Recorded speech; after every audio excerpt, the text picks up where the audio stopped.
Hello everyone, welcome to the Veritas Files. Today we have a special video on the COVID-19 situation. So we'll go ahead and start with the first question. Did God permit or cause this disease to happen? Yeah, Marcos, that's a good question, and we're just going to kind of briefly address this. Do you think other questions along the line, like why does God allow disease in general, and certain things like that, these questions become especially more prevalent when something like this pops up. And as I said, our goal right now isn't to give a full theological answer to that question. We covered this question in essence in our Problem of Evil video, which will be dropping soon, so quick plug for that, keep your eyes out. But there is a lot of really good resources for this question online, and again, it would take us probably a couple hours to fully answer this question to the extent it deserves. But we did just want to say a few reminders before we jump in. Obviously, the virus is here. For example, this virus does appear to be man-made for everything we know. So there is some sense in just natural life that I think we all need to remember that, as humans, we just naturally suffer the consequences of our own actions. And obviously that's definitely not the case with every disease and even many diseases. But there are many things like this that appear that are kind of man-made or man-spread and all these different things. So there's a general piece I think we should just all remember, like I said, that we do suffer the consequences of our own actions. I also want to say, just as an encouragement, obviously this COVID-19 disease wasn't any surprise to God. It's not like he kind of looked down on the earth, in January was like, oh snap, what's this disease spreading out of China? He obviously always knew this was going to happen. And whether he permitted or caused it, to be honest, who knows? With a lot of these things, there could be some element of both. As I said, it's kind of interesting to look throughout history about the many times that actually just hardships have actually kind of brought reformation in the church. You look at the people of Israel. The people of Israel really didn't do well in their relationship with God with blessing, but they always came back to him pretty strong during persecution. And you just look at kind of different things throughout history. Look at the story of Job. Job suffered many things that have honestly gone on to teach hundreds of millions, if not billions of people that have come after him. And all his suffering and everything he went through wasn't for any lack of righteousness or belief on his own. And so obviously we don't want to minimize the effect this is having in the world or trivialize or make it something it's not. There's an aspect we really don't know right now what this is, but we just to start want to just encourage everyone to remember, God's on the throne. God is still 100% in control of this situation, and God, as I said, he's supreme. If he didn't want this to be happening right now in our world, it wouldn't, end of story. Yeah, and to kind of pick up where Josh is leaving off there, this question is one that can be easily answered, well, not easily, but it's very easy to turn to a very outlined theological response, very logical response, but it is a very emotionally based question. When things are uncertain and we don't know why they're happening, from a very emotional, scared, frightened place, we tend to ask, why, God, why are you letting this happen? And no theological answer is often going to leave us fully satisfied and content with the situation. And God knows that, and he knows that we're never going to fully understand his purpose in doing things, and we aren't necessarily designed to fully understand everything that he's doing. If we did, we would be God, and that would be a problem. So really, I think that the thing to take away is that regardless of whether this is something that God caused or is allowed to happen, or the mix of both, it probably is, that he understands in his infinite wisdom. Like Josh said, he's in control, and we know that he is just and he is good because he has promised and assured us of that throughout history and throughout his word. And as long as we remember that and continue in faith in pursuit of him, that's where we're going to find the best possible answers we can to that question. And as we see blessings that we didn't expect, and I never thought finding toilet paper somewhere could be considered a blessing, but when you can find things like that, that point you back to God and his goodness, that in and of itself is something of a reward coming out of it. And the rallying we're seeing of people coming together to try to support each other in spite of being separated and isolated is encouraging. And so it's a chance for us to come together and support each other and grow. And so even if we don't understand exactly why God is doing this, we can see that even though it's horrible, and don't think any of us would want this to happen. There is good that can come out of it, and God is using it for his good purpose, and there's hope to be found in that. Yeah, just to touch off that for a brief moment, I find myself asking myself a lot, how many people do you know, if you're a Christian or not a Christian, have found God when their life is going really well or things are working out very perfectly? Maybe some, but very few that I've met. You don't hear very many stories of people who just have a very good, grand old life, a lot of money, and just suddenly find God. A lot of times God, unfortunately, probably because humans are pretty stupid, has to come to some drastic measures. And so I think this is ultimately an opportunity. We got to remind ourselves, like Josh and Lane said, we'll never fully understand the purposes or what God is doing, but it is an opportunity for God to reach out to people who wouldn't look at God in the first place. Like this disease can affect anyone. There's no social status or any person who's immune to it. And so it could affect anyone. And so it's an opportunity for people to realize that they're not immortal. They need something else out there. And a lot of people, I guarantee, are turning to God through this disease. And so to something that God can use as an opportunity, and it may not be exactly what we think is the best measure. Obviously, I don't want anyone to die, and I don't think that's a good thing by any means, but it is something that God can use to bring people to himself. So amidst all of it, to kind of wrap up this question, God, regardless of whether he permitted or caused it, is still permitting it to happen. It obviously hasn't gone away as of now, and it's going to last for a little longer. Hopefully eventually does go away, but it's something that God is using, and I guarantee through it all, we may not understand it, but he is accomplishing his purposes throughout it. So what do we do now as individuals in response to this situation? Yeah, I think that's a natural question, and kind of like we mentioned earlier, our goal of this video is more looking at the aspect of, again, like this disease is here, it's had its effects, we all know what's going on, a little more of the now what, like what's next as Christians, how should we be responding, again, just considering that it is here and the effects it's having. Well, obviously, if you do want like deeper, more in depth, just talk about maybe the theology behind why, like honestly, probably just pull up your favorite pastor and look at their sermons from the past month. Like I guarantee you they probably addressed it. Like I saw John MacArthur addressed it, and I'm sure many others have addressed it. So again, I'd encourage you to look at that if you still want to, dive a little deeper into that action.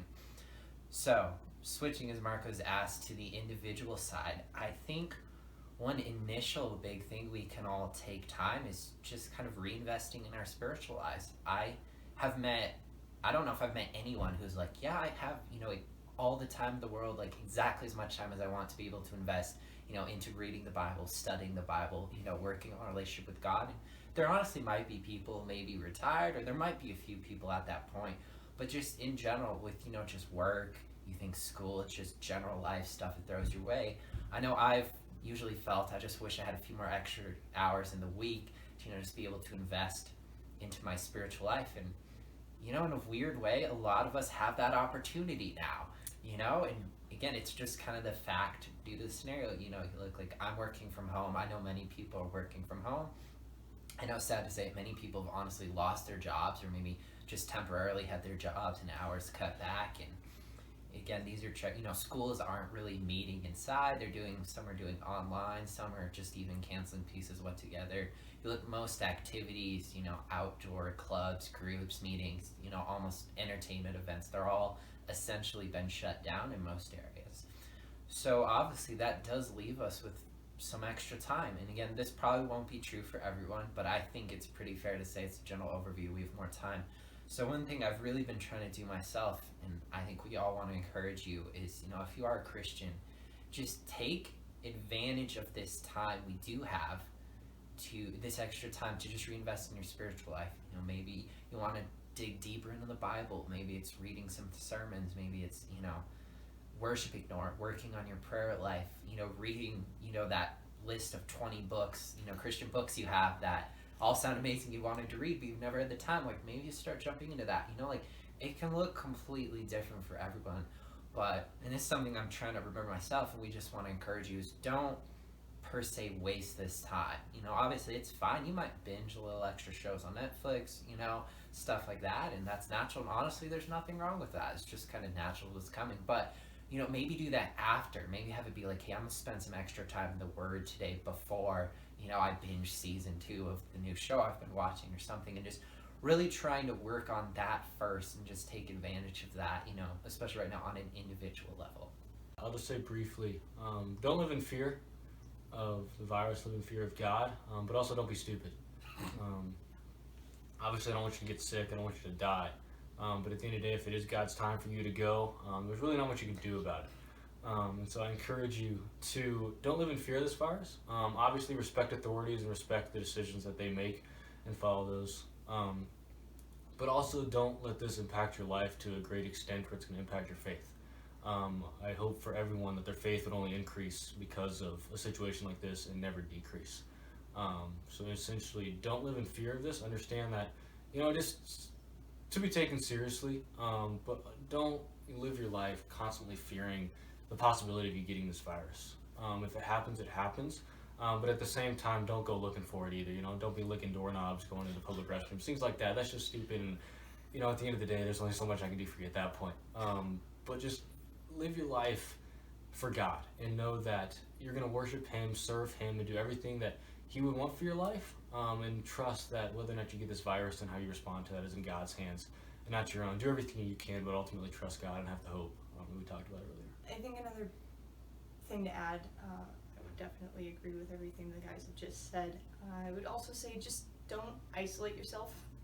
A lot of what's going on makes it really easy to feel alone, and you have extra time, like Josh said, and that time can be well spent, as well as building your spiritual life, building the lives of others who are stuck at home. Never has there been a point in history where something like this is happening that we have so much ability to still reach out to each other and be in touch with each other despite what's going on. And so take advantage of the fact that you have a phone, you have a computer, you have an email. Text someone, FaceTime someone, email them, get in touch with people, and show them that they're loved, that they're cared for, that they're not alone. That's a good reminder for you too, that you aren't alone and you have people to reach out to. And even though, especially as Christians, our community and fellowship is quite limited right now, we are still responsible to watch out for each other as the body of Christ and build each other up. And so we need to be intentional about doing that when we aren't naturally running into each other in the course of our day anymore with our schedule. Be intentional about reaching out to each other and supporting each other that way.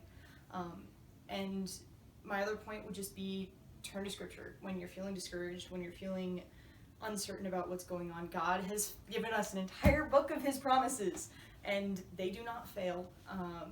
Know that we are His. He made us. We are His people. Trust in Him forever, for the Lord is the rock eternal, and those who trust in Him are not going to be put to shame.